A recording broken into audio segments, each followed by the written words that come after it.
Okay, class, I'm skipping over to page 257. You guys can get caught up before you get to 257. Make sure you do that lesson that's right before it. But I'm going to making recorded audio regions loop ready. The added challenge in this exercise is that none of the audio recordings you're going to make into musical loops come from musical instruments. There was no click track other than actual heartbeats of the performers. And since you can't hear their heartbeats, and neither could they, it doesn't really count. The first region is going to be a one-shot sound effect, so you don't have to worry about timing. You just have to clean up the end with the trim tool. The second region is a well-executed percussion pattern, but it isn't in perfect musical time. That can be fixed with flex time. And then the third set of regions, you will first merge into one region, then you will use flex time to tweak the timing. Let's get started. Unsolo the Boutique 808 GarageBand track. Select and solo the RSD Stomp Claps track and turn off cycle mode. That's that one right there. Soloing. I already have cycle mode turned off. Adjust the horizontal zoom in the audio editor until you can clearly see the first region in the RSD Stomp Claps track. So let me zoom in. There it is right there. Play the region, and you can clearly hear a double clap or two people clapping together and a partial stomp at the end. Your goal is to trim the right edge to remove the partial stomp after the clap. Fortunately, the audio waveform in the audio editor shows you exactly where the clap ends and the stomp begins. There's even a convenient silent section, or a flat line with no waveform, just before the stomp. How did we get so lucky to have such a perfect waveform to work with? Well, flex time is turned on. So let's listen to it real quick. One more time. I'm going to click this one twice to bring up the audio waveform down here. And we can see this a little bit clearer here.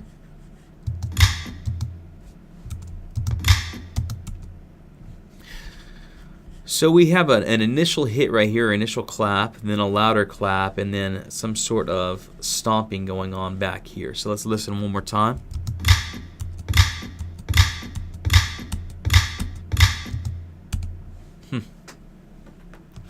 Turn the page to 258. It says to deselect the purple flex time button in the upper left of the editor to hide flex.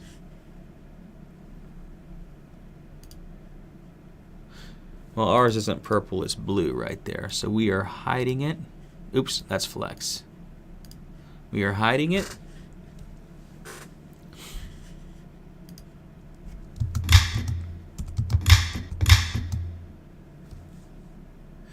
The waveform reverts to the original recorded waveform. It's still editable, but determining exactly where to trim is not as easy.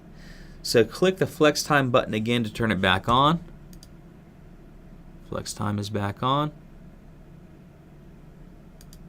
Off, on, off, on. In the audio editor, drag the right edge of the region toward the left to trim off the stomp portions of the waveform. Flex time added a convenient vertical line for musical timing purposes, which you can use as a guide to see where to trim. You see this line right here? That is going to be used as a guide. When I turn off flex time, it disappears. You can't see a line there anymore. So that's going to be where we need to trim.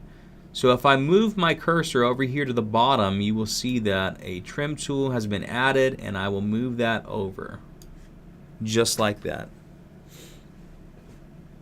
Number 5, play the trimmed region to hear it. If you only hear the clap without the stomp, mission accomplished. If you still hear stomp, trim more from the right edge. Well, let's listen. Oops.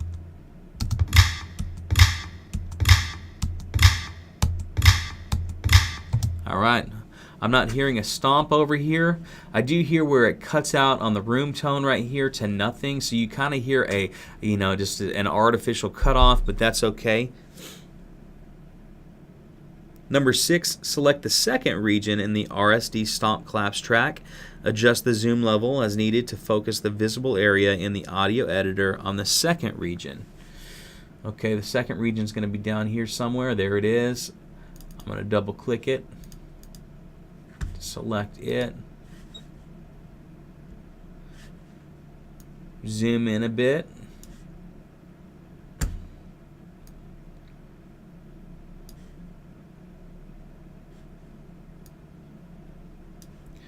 Here we go. I'm going to leave it just like that. Page 259. Turn on the cycle mode and create a cycle area from bar 2 to bar 3. You can drag the top portion of the ruler in the timeline or in the ruler in the audio editor to create the cycle area. So we can do it down here or we can do it up here. So let me go ahead and turn on cycle. I can either press C to turn cycle on, or I can press the cycle button right here. If I zoom out, I can see that I've got the cycle from 1 all the way to 3, but we just want to move it from 2 to 3.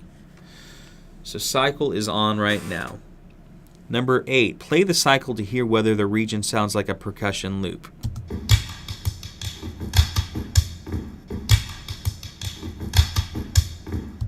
Yeah, it does. It actually sounds pretty good on its own, but if you look carefully, you'll see that most of the visible claps and stomps in the waveform do not match up with the grid lines. This means if you tried to use this region as a loop in a musical piece, it would always be slightly out of time with everything else. Another thing to note is that the region isn't exactly one measure in length. Part of the region is beyond the cycle area. Remember, the first rule of loop making is regions have to be the right length. So number 9, we're going to trim the right edge of the region until it ends exactly at 3 bars. The trim overlay will show a new length of exactly 1 measure. All right, so let me come down to here. We need to trim this so that it is exactly at 3 bars. It says, don't worry about the little bit of stomp sound remaining at the end of the loop. If you listen to the playback, it actually works with the stomps at the beginning of the region, making it loop seamlessly. The real issue for this region is the timing. So there we go. I trimmed that out. I actually bumped it out so that it's exactly 3 measures. So we extended it out to that 3rd measure right there. So flipping the page, it says working with flex markers in the audio editor. Quantizing and groove tracks work wonders on entire tracks or region. However, occasionally you may have individual notes that need manual tweaking. For a software instrument region, that's easily done with time quantized feature in the piano roll editor. But how do you manipulate notes in an audio region? Once again, the answer lies in the audio editor. FlexTime technology analyzes every note, including audio waveforms.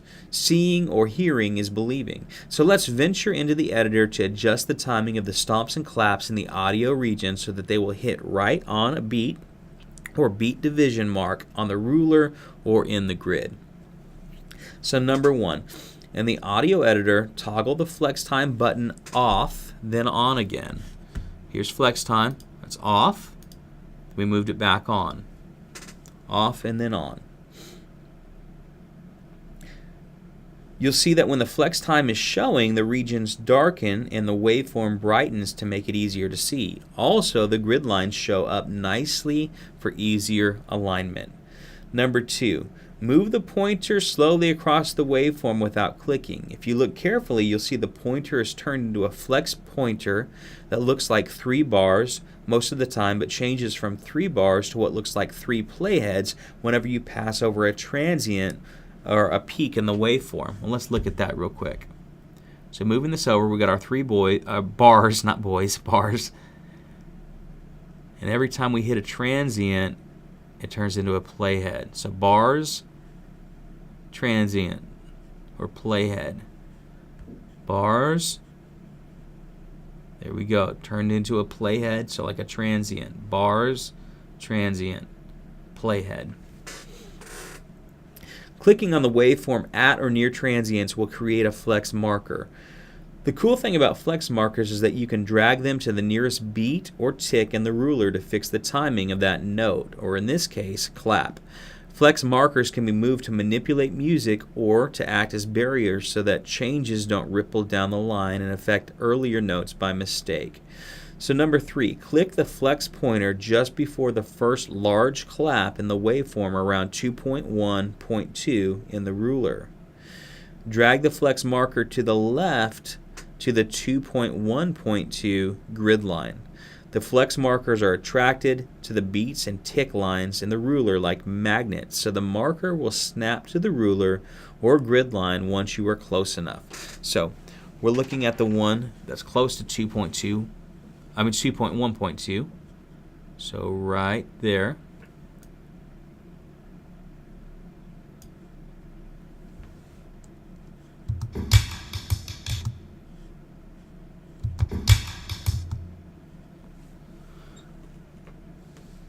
All right, so that landed right on that 2.1.2. Moving on to 261.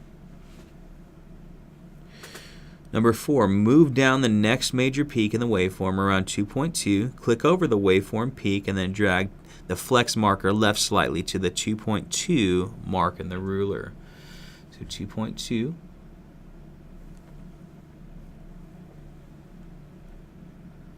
That's it, moving that over to there.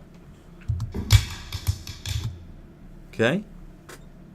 Number 5, continue working your way down the waveform, fixing the timing of the largest peaks using flex markers. If the waveform has a thick section with several lower peaks combined, you can align the middle, beginning, or end with the nearest mark in the ruler, depending on how you want it to sound. Many of your flex edits will be barely noticeable out of context when you're just listening to the region. But if you plan to add the region to a musical piece as a percussion loop, the timing is crucial. When you're finished flex editing the region, play the region, then save your project. So let me look at this. I'm looking really closely, like if you see this one right here, it's slightly to the right of this little marker right there. So I'm going to click that, I'm dragging it over. Same with this one right here. I'm going to drag this one over there. That right there, I'm dragging it over to there. So I'm looking at these little markers right up here, clicking that, dragging it there. This one right here, clicking, dragging it over to there. And I'm simply lining these all up with these that are up here. There we go. That one looks like it's right on. This one's a little bit off. This one's a little bit off. This one's quite a bit off. We have nothing here to line up there. This one I'm moving over here to the right. Okay, let me listen now.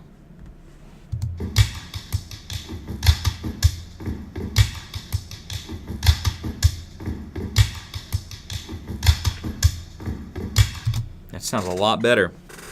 Go ahead and save this and submit it.